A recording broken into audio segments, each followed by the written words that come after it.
kita simak pembahasan selengkapnya. Silakan Bapak Helmi. Assalamualaikum warahmatullahi wabarakatuh. Adik-adik, dimanapun adik-adik berada, terima kasih sudah bersedia belajar di rumah. Saya kali ini akan sama-sama dengan adik-adik untuk belajar tentang topik hubungan sesama manusia. Pada kali ini kita akan mengangkat bagaimana Muslim memahami manusia.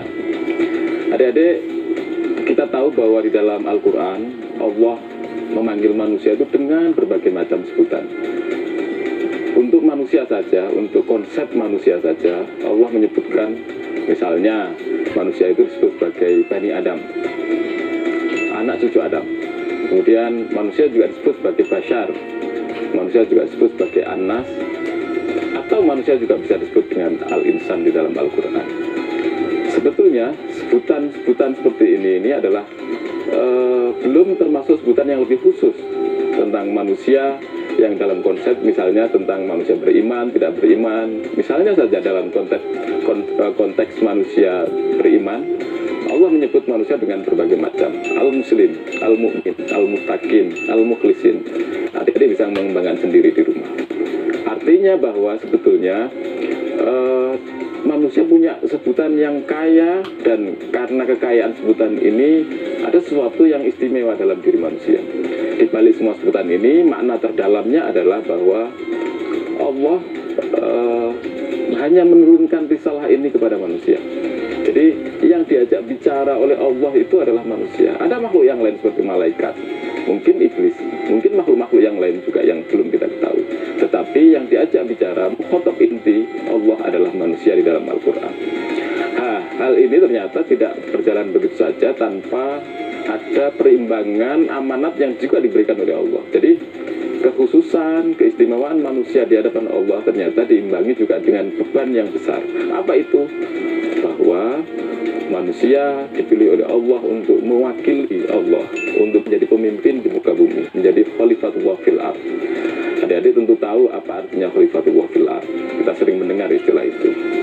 Adik-adik dimanapun Anda berada, bahwa sebetulnya setelah menjadi khalifatullah fil ard, manusia itu tidak begitu saja dibiarkan oleh Allah, tapi manusia dibekali petunjuk yang cukup untuk menjadi khalifah yang baik. Petunjuk itu misalnya secara populer Allah telah menggariskan bahwa manusia diajari pola relasi yang sangat kita kenal sehari-hari. Kita kenal istilah hablum minan nas. Itu apa? Itu adalah konsep bagaimana kita berhubungan dengan manusia yang lain.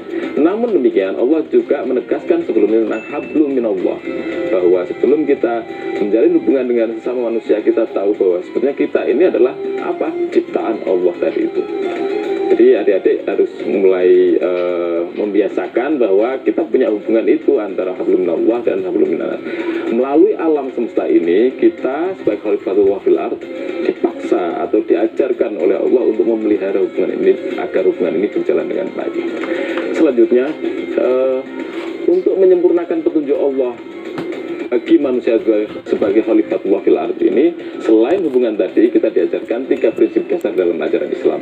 1, iman, 2, Islam, dan yang ketiga tentu adik-adik tahu, benar sekali, ihsan.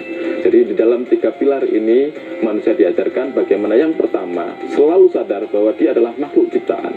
Dia tidak diciptakan secara kebetulan. Manusia itu diciptakan dengan tujuan. Apa itu? Agar tetap ingat bahwa dia adalah hamba Allah. Yang kedua, dengan Islam, manusia diajarkan hukum dan aturan. Dia diajarkan peribadatan agar dia bisa disiplin, dia bisa mendidik dirinya sendiri. Yang ketiga, ihsan. Ihsan adalah dimensi pengabdian. Iman Islam itu hasilnya adalah apakah dia bisa bermanfaat bagi orang lain atau tidak. Ini kesimpulan yang bisa kita ambil dari sesi ini.